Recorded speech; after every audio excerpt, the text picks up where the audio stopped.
नमस्कार, मी सचिन देवडे.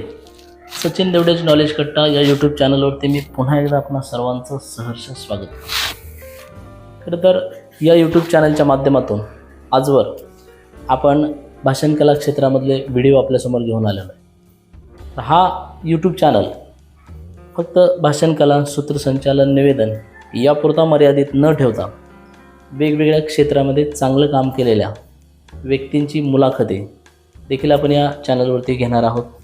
त्याचबरोबर वेगवेगळ्या क्षेत्रामध्ये जे नवीन चांगले बदल होत आहेत ते बदलही आपण या चॅनलच्या माध्यमातून आपल्या समोर आणण्याचा आमचा मानस आहे. त्यामुळे माझी आपणा सर्वांना पुन्हा एकदा विनंती राहील की आपण सर्वांनी हा चॅनल नक्की सबस्क्राईब करा. त्यातले व्हिडिओ जर आपल्याला आवडले तर नक्की लाईक करा, कमेंट करा आणि शेअर करा. तर आज आपण भाषण कला या क्षेत्रामधला चौथा व्हिडिओ घेऊन आपल्यासमोर येतो आहे. तर पाठीमागच्या 3 व्हिडिओमध्ये आपण भाषणाची सुरुवात कशी करायची, भाषण कुणी केलं पाहिजे, भाषणासाठी आपण तयारी मानसिक कशी केली पाहिजे या विषयावरती आपण आपणाशी बोललेलो आहे. तर आता भाषणाची तयारी कशी करावी किंवा भाषणासाठी आपले मुद्दे कसे काढावेत यासाठी आपण हा व्हिडिओ बनवतो आहे. खरं तर सर्वप्रथम आपण एक गोष्ट लक्षात घेतली पाहिजे की शालेय विद्यार्थी जे त्यांच्या वक्तृत्व स्पर्धामध्ये भाषणं करतात ते भाषणं त्यांनी घोकून किंवा पाठांतर करून केलेली भाषणं असतात. परंतु मोठ्या माणसांना किंवा प्रौढ व्यक्तींना वेगवेगळ्या प्रसंगी जी भाषणं करावी लागतात ते भाषण आणि शालेय विद्यार्थ्यांची भाषणं याच्यामध्ये फरक असतो. फरक हाच असतो की विद्यार्थी ती भाषणं पाठ करून लोकांच्या समोर करत असतात, परंतु मोठ्या माणसांना तसं करता येत नाही. म्हणून आपण आपल्या भाषणाची तयारी कशी करावी हाच विषय घेऊन आज आपल्या समोर मी येतो आहे. खरं तर ज्यावेळेस मोठी माणसं एखाद्या प्रसंगामध्ये त्यांना भाषण करण्याची संधी मिळते त्यावेळेस त्यांचं नाव अचानकपणे अनाऊन्स केल्यानंतर लोक बोलतातही, चांगलं बोलतात. परंतु ज्यावेळेस त्यांचं ते भाषण त्या ठिकाणचं संपतं आणि त्यांच्यानंतर दुसरा वक्ता बोलायला लागतो, त्या दुसऱ्या वक्त्याचं भाषण ऐकल्यानंतर किंवा संपूर्ण कार्यक्रम संपल्यानंतर त्या व्यक्तीच्या लक्षात येतं की अरे मलासुद्धा हा मुद्दा बोलायचा होता परंतु माझ्याकडून तो राहून गेला, मला हे बोलायचं होतं परंतु ते मला आठवलंच नाही. अशा अनेक गोष्टी आपल्याला आपल्या भाषणाच्या क्षेत्रामध्ये होत असतात. मग ह्या गोष्टी जर आपल्याला टाळायच्या असतील तर आपल्याला काय केलं पाहिजे? तर आपलं भाषण हे चांगलं होण्यासाठी सर्वप्रथम आपल्याला एक आराखडा तयार करता आला पाहिजे. मग तो भाषणासाठीचा आराखडा आपण मनात केला तरी चालेल किंवा जर आपण तो कागदावर उतरवला तर तो आणखीनच उत्तम होईल. आणि एक साधा विचार आहे, कुठलीही गोष्ट आपण जर नियोजनपूर्वक केली तर ती गोष्ट चांगली होते आणि त्याच्यामध्ये यश मिळतं. हे आपण अनेक वेळा ऐकलेलं आहे, पाहिलेलं आहे. तर एक साधा विचार करा की समजा आपल्याला एक घर बांधायचं आहे. घर बांधण्यासाठी आपल्याकडे समजा जागा उपलब्ध असते आणि मग आपण असं नाही करत की जागा उपलब्ध आहे अचानकपणे आपण बांधकामाचं साहित्य आणतो आणि जागा आहे त्याप्रमाणे बांधकाम करायला सुरुवात करतो. असं जर केलं तर ज्यावेळेस ते बांधकाम पुढं जाईल त्यावेळेस आपल्या अशा गोष्टी लक्षात येतात की अरे मला हे ह्या बाजूला करायचं होतं, मला किचन त्या बाजूला करायचं होतं, माझा हॉल असा पाहिजे होता, हे नंतर लक्षात येतं. म्हणून त्यासाठी आपण असं बांधकाम कधीच करत नाही. म्हणून कुठलंही काम नियोजनपूर्वकच झालं पाहिजे, त्याचा आराखडा असा असला पाहिजे आपल्याकडे. म्हणून आपण तोच विषय किंवा तीच आराखडा किंवा नियोजन करण्याची गरज काय आपल्या भाषणामध्ये हे सुद्धा आपण याच्यामध्ये जाणून घेणार आहोत. म्हणून आपण आपलं भाषण तयार करताना आपल्या भाषणासाठी आपल्याला ज्यावेळेस तयारी करायची आहे त्यासाठी आपल्या मनामध्ये आराखडा आणि मनातला आराखडा जर कागदावरती उतरवला तर नक्कीच उत्तम होतं. आणि म्हणून अचानकपणे बोलायला उभं राहणं किंवा तयारी करून भाषण करायला बोलायला उभं राहणं यामध्ये खूप फरक असतो. तयारी केली तर आपलं भाषण नक्कीच चांगलं होत असतं.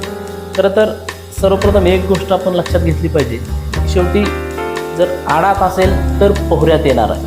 म्हणून आपल्याला वेगवेगळ्या विषयावरती चौफेर असं आपल्याला वाचन करावं लागेल. आणि नुसतंच वाचन करून आपल्याला चालणार नाही, तर ते वाचलेलं कुठंतरी त्याच्यातलं चांगल्या गोष्टी वेचून ठेवता आल्या पाहिजेत. वेचलेल्या गोष्टी आपल्याला त्याच्या नोंदी ठेवता आल्या पाहिजेत. मग त्या नोंदी आपण वारंवार वाचल्या, तर चिंतन केलं, मनन केलं तर मग ते भाषण करताना आपल्याला सगळ्या गोष्टी आठवतात आणि मग आपलं भाषण हे नक्कीच उठावदार होत असतं. त्या कार्यक्रमामध्ये आपलं भाषण चांगलं होत असतं. म्हणून सर्वप्रथम मी माझ्या या चॅनलवरती माझा व्हिडिओ पाहणाऱ्या मी सगळ्यांना नम्रपूर्वक विनंती करेन, कुठल्याही कार्यक्रमाला जाताना त्या कार्यक्रम ज्या क्षेत्रात आहे कार्यक्रमाच्या संदर्भामध्ये थोडंसं आपण वाचन केलं पाहिजे, त्या संदर्भामध्ये आपण मुद्दे काढले पाहिजेत. ही गोष्ट अत्यंत महत्त्वाची आहे. म्हणून समजा आता आपण 2 भाषणाचे विषय घेऊ आणि त्यावरती आपल्याला कसे मुद्दे काढता येतील याविषयी आपण थोडीशी चर्चा करूया. तर आता सर्वप्रथम आपण एखादी सामाजिक समस्या घेऊया की ज्या समस्येवरती आपल्याला भाषण करायचं आहे आणि त्याचे मुद्दे कसे काढता येतील ते आपण पाहूया. आता समजा एक सामाजिक समस्या म्हटले तर समजा स्त्री भ्रूण हत्या किंवा मुलगा जसा वंशाचा दिवा आहे तशी मुलगीसुद्धा वंशाचा दिवाच आहे या विषयावरती आपल्याला बोलायचं आहे. मग आपल्याला यावरती कोणकोणते मुद्दे काढता येतील. सर्वप्रथम आपण लक्षात ठेवायचं की आपलं भाषण 4-5 मुद्द्यांपेक्षा जास्त मुद्दे आपण घ्यायचेच नाहीत किंवा ते मुद्दे काढायचे, कारण ते मुद्दे लक्षात ठेवणं पण कमी असतील तर सोपं जातं. पण जास्त जर मुद्दे काढले तर त्यामध्ये आपल्याला प्राधान्यक्रम ठरवावा लागतो किंवा एखादा मुद्दा आपल्याकडून निसटला पुन्हा तोच प्रॉब्लेम होण्याची शक्यता असते. म्हणून आपण आपलं भाषण 4 ते 5 मुद्द्यांमध्येच करावं असं एक माझं वैयक्तिक अनुभवानुसार माझं मत आहे. तर मग स्त्री भ्रूण हत्या या विषयावरती आपण पहिला मुद्दा समाजाची मानसिकता हा असावा. तर त्यामध्ये आपण मुलींविषयी समाजाची काय मानसिकता आहे या विषयावरती आपण आपलं चर्चा करू शकतो किंवा त्याच्याविषयी आपण स्पष्टीकरण देऊ शकतो. दुसरा मुद्दा की स्त्रियांची मुलींविषयी मानसिकता किंवा स्त्रियांची म्हणण्यापेक्षा आईची आपल्या होणाऱ्या मुलीविषयीची मानसिकता हे देखील आपल्याला मांडावं लागेल, कारण समाजामध्ये आपण पाहतो त्यापेक्षा एक खूप वेगळं चित्र आहे. मुलगी फक्त पुरुषांनाच नको असते असं नाही, तर काही वेळेस ती घरातल्या स्त्रियांना किंवा विशेष करून आईलासुद्धा कधी कधी मुलगी नको असते. म्हणजे या गोष्टी आपण अनेक वेळा ऐकलेल्या आहेत, वाचलेल्या आहेत, पाहिलेल्या आहेत. मग मुलींविषयीची आईची किंवा स्त्रियांची मानसिकता हा एक झाला दुसरा मुद्दा. त्यानंतर आपण मुलगी लोकांना नको वाटते परंतु मुलीसुद्धा खूप मोठं कर्तृत्व गाजवू शकतात या संदर्भाने आपण तिसरा मुद्दा घेऊ शकतो की या महाराष्ट्रामधील, देशामधील अथवा जगामधील ज्या काही कर्तृत्ववान महिला आहेत त्या 2-3 महिलांची उदाहरणं आपण त्या आपल्या भाषणामध्ये देऊ शकतो. तर समजा लोकांना वाटतं की मुलगी शिकली आणि तिच्या शिक्षणासाठी खर्च केला तर ती शेवटी परक्याचं धन असते. मग तिच्या शिक्षणावरती खर्च करण्यापेक्षा मुलांच्या शिक्षणावर खर्च केला तर मुलं कायम आपल्याजवळ राहतात ही एक लोकांची समाजामध्ये मानसिकता असते. मग या विषयावरती आपण कुठला मुद्दा घेऊ शकतो तर सरकारची स्त्रियांविषयी जी काही धोरणे आहेत किंवा स्त्रियांच्या विषयीच्या ज्या काही त्यांच्या सरकारच्या योजना आहेत त्यासुद्धा लोकांपर्यंत पोहोचल्या पाहिजेत. त्या आपल्या भाषणाच्या माध्यमातून आपण लोकांपर्यंत पोहोचवू शकतो. आणि शेवटी मुलगा जसा वंशाचा दिवा आहे तशी मुलगीसुद्धा वंशाचा दिवाच आहे. अशा 4-5 मुद्द्यांमध्ये आपण स्त्री भ्रूण हत्या या विषयावरचे आपल्या भाषणाचे मुद्दे काढू शकतो. आणि असे जर आपण मुद्दे काढले तर नक्कीच आपलं भाषण सुंदर होणार.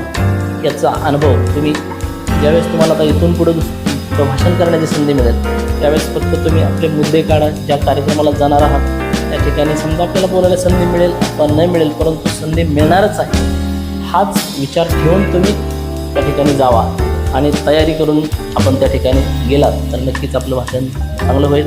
यानंतर आपण एक दुसराचा विषय घेऊया की भाषणासाठीचा दुसरा विषय म्हणजे शूर किंवा एखाद्या महान व्यक्तिमत्वाचे चरित्र या विषयावरती जर आपल्याला भाषण करायचं असेल. आता बघा ना, आपण समाजामध्ये वेगवेगळ्या महापुरुषांच्या जयंती, पुण्यतिथी शाळांमध्ये, कॉलेजामध्ये, महाविद्यालयामध्ये साजऱ्या होत असतात. त्यामध्ये आपण पाहतो छत्रपती शिवाजी महाराज असतील, लोकमान्य टिळक असतील, महात्मा गांधी असतील, पंडित नेहरू असतील, त्याचबरोबर पुण्यश्लोक अहिल्यादेवी होळकर असतील, महात्मा ज्योतिराव फुले असतील, लोकशाहीर अण्णाभाऊ साठे असतील, डॉक्टर बाबासाहेब आंबेडकर असतील, अशा विविध नरवीर राजे उमाजी नाईक असतील, अशा विविध महापुरुषांवरती समाजामध्ये जयंतीचे पुण्यतिथीचे कार्यक्रम होत असतात. मग एखाद्या महापुरुषाच्या जयंतीच्या कार्यक्रमासाठी आपण आपले मुद्दे कसे काढावे याचं आपण एक छोटंसं उदाहरण घेऊया. यामध्ये आपण छत्रपती शिवाजी महाराज समजा हा आपल्या भाषणाचा विषय असेल तर या विषयावरती बोलताना छत्रपती शिवाजी महाराजांनी महाराष्ट्रामध्ये हिंदवी स्वराज्य निर्माण केलं. आपण नेहमीच ऐकतो, सांगतो म्हणून आणि वाचतो देखील.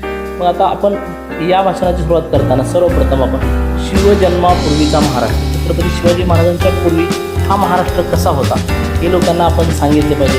छत्रपती शिवाजी महाराज कसे घडले त्यासाठी आपला मुद्दा क्रमांक 2 असा असला पाहिजे की बालपणामध्ये छत्रपती शिवाजी महाराजांचे जे शिक्षण आणि संस्कार आपला दुसरा मुद्दा. त्यामध्ये आपल्याला सर्व गोष्टी नमूद करता येईल. त्यांचं शिक्षण कसं झालं, त्यांच्यावरचे संस्कार कसे झाले, त्यानंतर स्त्रिया, साधुसंत, शेतकरी यांच्याविषयी छत्रपती शिवाजी महाराजांचं धोरण कसं होतं ही गोष्ट खूप महत्त्वाची आहे. स्त्रियांनी छत्रपती शिवाजी महाराजांनी स्त्रियांचा, साधू संतांचा खूप आदर केला आणि तो आपल्या सैनिकांना किंवा आपल्या प्रजेलाही आदर कसा करावा नव्हे तर आजपर्यंत 350-400 वर्षानंतर आज आपणही त्या गोष्टीचा विचार करतो आणि तोच आदर्श आपण नक्कीच आपल्या समाजाला देण्यासाठी प्रयत्न करतो. त्याचबरोबर छत्रपती शिवाजी महाराज हे एक गुणांची पारख असणारा राजा होता, राज्यकर्ता होता.